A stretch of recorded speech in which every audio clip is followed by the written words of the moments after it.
we don't want it to be mob rule. But to me, this extreme form of capitalism is as mob rule as it gets. We are voting with our money. And if nobody wanted to pay for roads, that is a mob decision to not have roads. And then now the disabled, your grandma, your all the old people who can't travel as well are just kind of out of luck because the money outweighed and this is why regulations, this is why restrictions, this is where fairness comes in, as opposed to peace.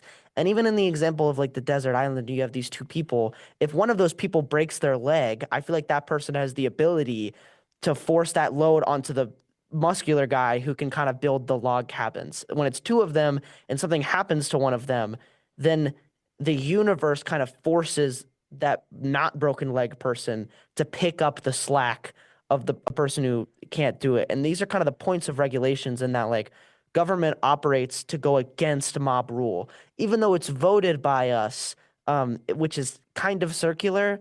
It just feels like the essence of government is to prevent and add restrictions so that mob rule cannot impede the fairness of the government or the what the government is trying to do because again, it comes back to why I think it's still within your self-interest to pay into this government.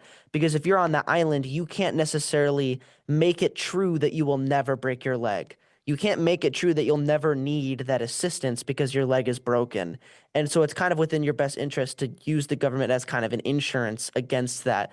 And that's the same thing with these regulations and with the things that exist